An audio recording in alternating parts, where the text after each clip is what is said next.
Jumping back into it, I understand that you recently relaunched your exclusive app, Damon Dash Studios, and this gives users an exclusive look into original content that's produced by you and your team. So I wanted to ask, why did you decide to relaunch? Because I relaunched with with the apparatus had different functions, better functions. So while you're watching the content, you can actually buy things without disengaging. So you press the shop button, and then all the things you're seeing you can buy.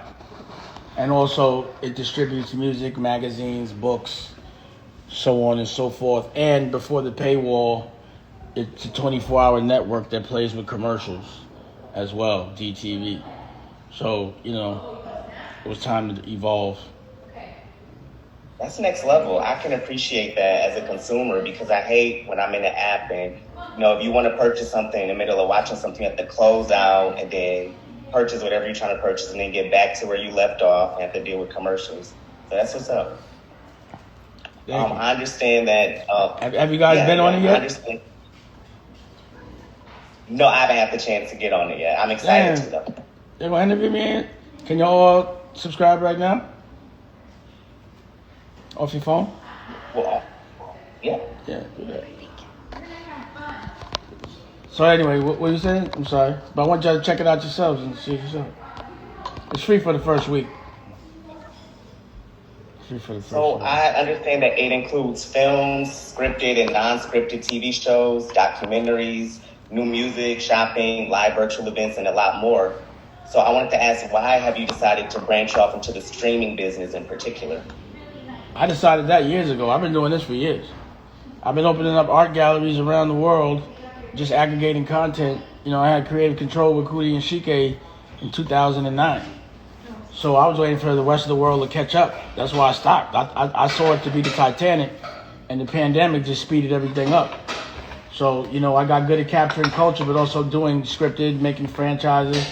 It was a dream that I had that people weren't up on yet. And because they weren't, that meant that, I didn't have too much competition. I didn't have to go raise bread. So I was like, while I could do it on my own, I'm going to just do a television network, a streaming service. I can make movies, but I got to make movies. I can make docs. I got to make everything as opposed to, one thing.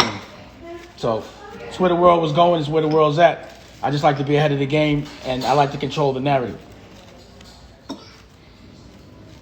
I can appreciate that. And I know one of your projects, or your most recent project that's been released on the app is Rockumentary, which details the process of creating your rock album Therapy. Yeah. I wanted to ask, could you talk a little bit more about this?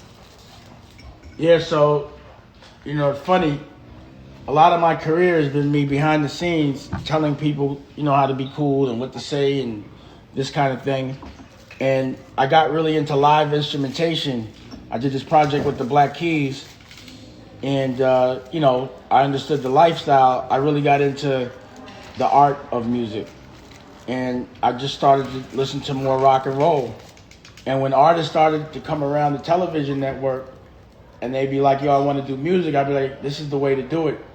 And I'd be trying to show them how to do it. We'd have a band. And I ended up working with the band, trying to show them that my records, the stuff I was doing was just sounding hot. And I started to like it. So I turned into Billy Pablo III, became a real rock star, and I almost was like me leading by example from the people that were around me.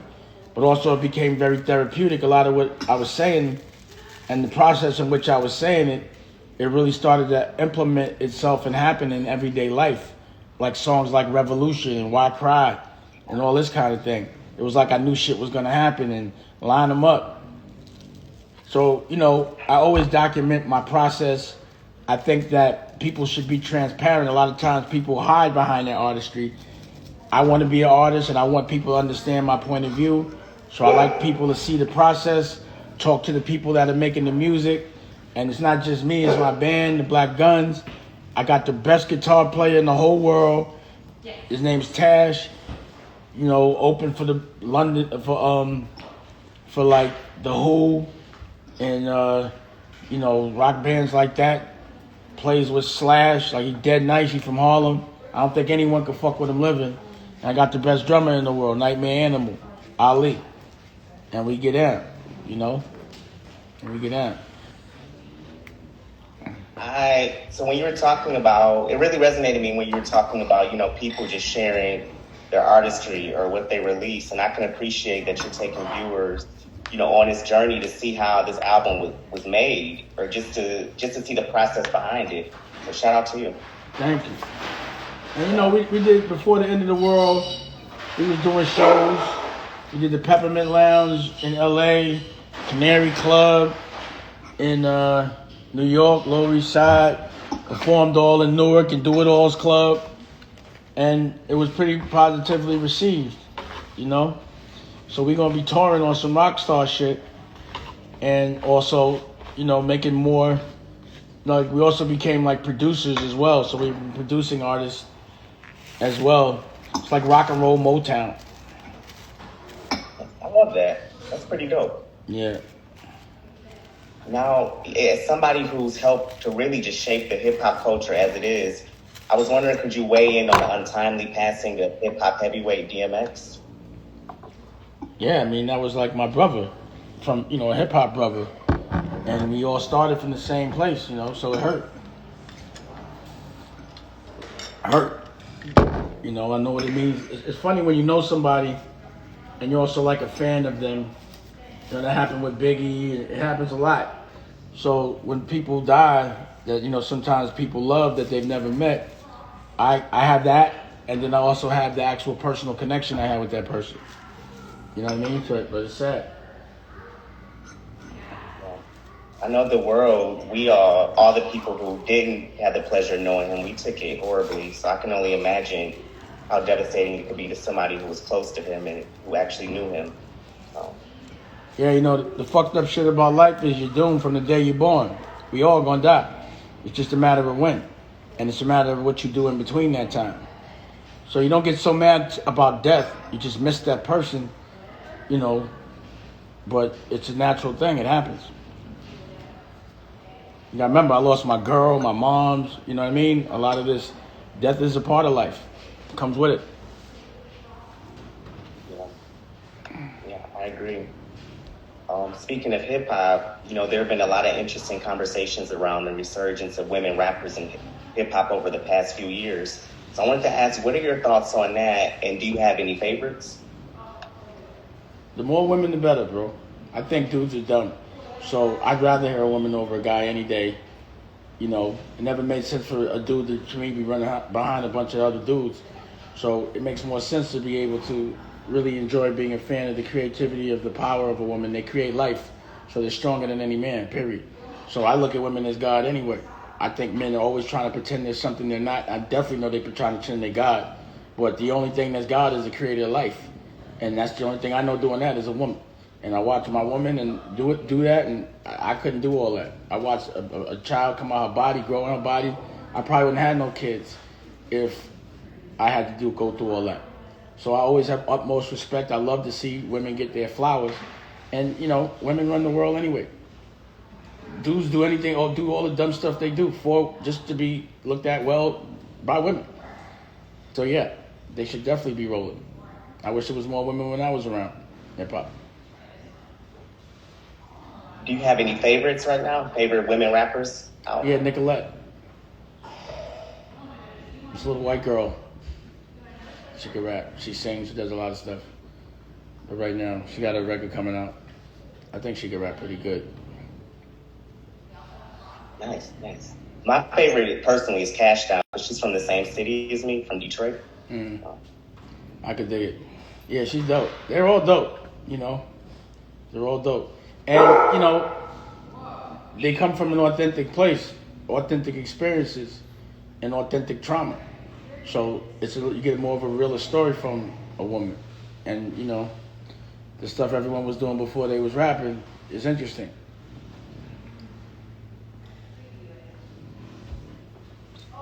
And speaking of authenticity, I appreciate women rappers who rapping about their own experiences than I do male rappers rapping about what they think women's experiences are. So I agree about authenticity. 100%. A woman's perspective is always better. Less testosterone.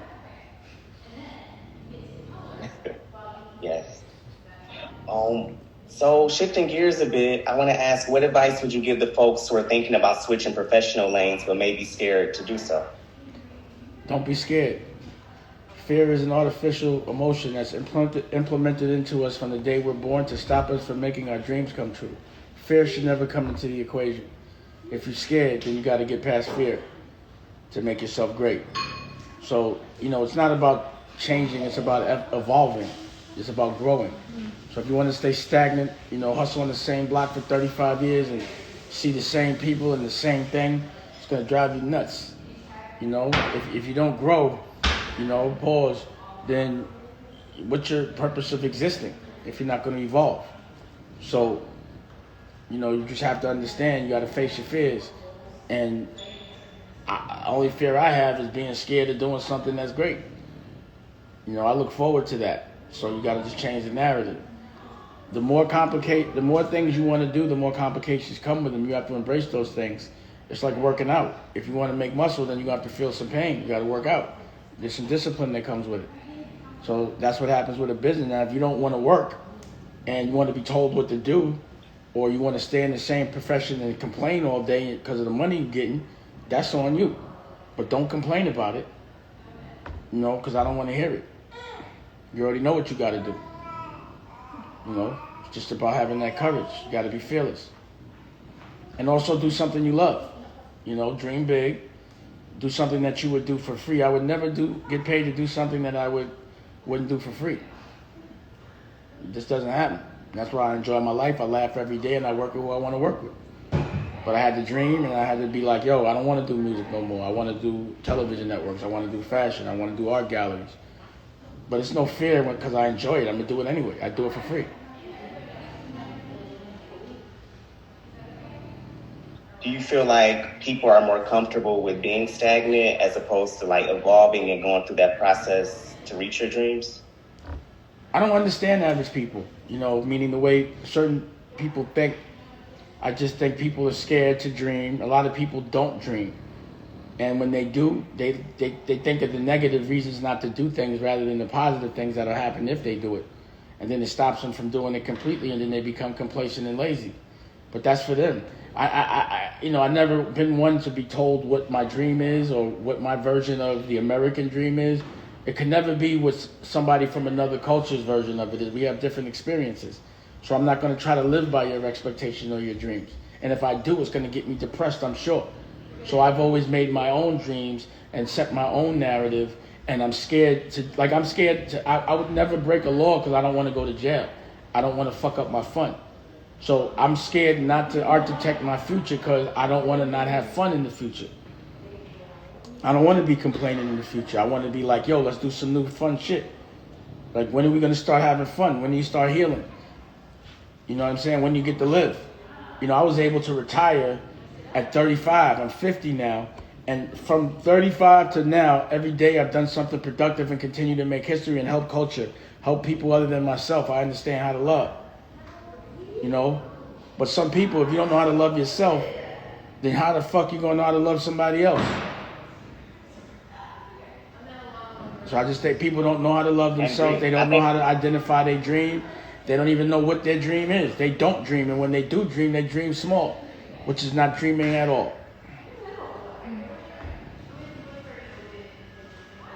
And so touching on self-love that you just mentioned, do you feel like that was something that you've always had, or was it something that you had to learn incorporating yourself? I've always spoiled me. My mom spoiled me. When she died, I was really hurt, and I was like, I'm going to have to keep spoiling me as well. So it was always about being up for me. I don't even understand. I never wanted to not be up. So it's never been a problem for me. I've always been confident. I always felt like God gave me a name like Dame Dash. Since I was a kid, I said, I'm definitely going to be a superhero because I sound like one. So I've been having fun ever since. I think the difference between me and most, especially culture, I never had no fear of white people. So if you notice in my career, I'll call somebody white out any day. Like, I've been in private schools and all that where I'll be the only black kid, but somebody says something racist and they got punished. I just never took racism. I never accepted it. It's never been a thing to me other than to use to my advantage. Like, oh, you're trying to diss me because I'm black? Or I see people trying to do things, but I sit with the devil I can sit with the devil and still get money and punish the devil for trying to punish me. I have no fear of the devil. I think good overpowers bad every time. I just think you got to get a little rough sometimes.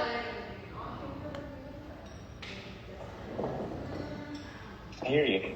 I feel you. I agree. And especially about self-love. I feel like that's where it all starts. Just loving yourself and knowing your worth in a way where you know that you're not going to take any BS or any crap from anybody. And oftentimes that scares people when they see somebody who's confident like that, who isn't going to tolerate disrespect, because so many people already do. So I appreciate that answer. Thank you. And that comes back to fear. Scares people. If you're not scared, it wouldn't scare you. Scared should not even come into the equation. It's, I work with whatever. It's all good. Charge it to the game. Now, as an entrepreneur who has and continues to take the music industry by storm, I want to ask, what do you want your legacy to be? I haven't really done music in a while, but I do cool shit. I just think, I want to be known as like a conqueror, an industry conqueror. I'm not a rapper, I'm not a singer. I can do those things, but I don't do them for a living. I'm not an actor. I'm known for like war and winning and fighting fearlessly. Like, Julius Caesar or Mark Antony or Alexander the Great. So I think I'm going to be known as a warrior, but a warrior that fights in luxury. Yeah. I like that, fights in luxury. Could you explain what that means? I'm independent. I'm a different kind of animal. I have to eat the food I kill. I chose that life. But I have enough to live good and make sure everyone that I love lives good. So I'm really confident about my killing skills as it relates to that. Where when I'm with people that are like tamed, it's a different kind of animal, it's a different kind of respect.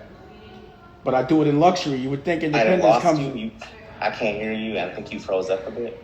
Can you hear me now? Yeah. I can Sometimes hear you now. Could you say the last thing? The connotation with independence is compromise the quality of living. I haven't had to compromise at all. I'm still independent. So I live next door to everyone that compromised and sold their soul to get there. I didn't have to do that, and I'm still here. So ain't nothing nobody got that I don't. But what I have that they don't is my integrity and my pride. All facilities intact. And I'm happy. It's a blessing.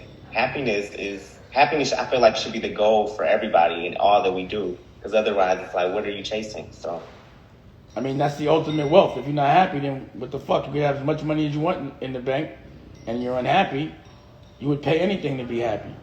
Most people I know have to take a pill in the middle of the day to be happy. And I think that's crazy.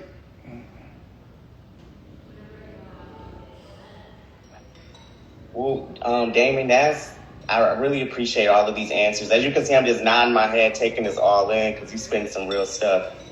And that is the end of our questions, and I want to thank you so much for joining us at Blavity today. And I wanted to ask, before we close out, are there any plugs that you have besides the app? There's Dame Dash Studios. We're relaunching Blue Rock with the music. So, like I said, we got, the Cozy Corner, which you could watch today around 9, at least. And that's Nicolette and Hallie. They got this record called Body Language coming out. Rock and roll, Black Guns. We got so much music coming out. Raquel has Health is Wealth. Just go to Dame Dash Studios, go to DTV. You can go to Dame Dash Studios on your Instagram and go on the live, and the network's playing 24 hours as well. So just check all that shit out. Give me the same shot you give Netflix, and I'm sure because of the point of view and the people making it, how the quality of everything we're doing, you're going to stay. And then we got the clothes. This is the commission. Poppington, go to Poppington if you want the clothes. We got all type of stuff. So, got books coming out. A lot of shit. So just stay tuned. Movies, comedies, a lot. So stay tuned. It's a one-stop shop. That's amazing. It's a collective on steroids. Well, y'all heard the man. Check out Dame Dash Studios. you're gonna love it, I'm sure. So, Dame, I really appreciate this opportunity. And with that being said, we're gonna close out. So thanks for joining us today, y'all. All right, bro. Thanks for having us. Pause.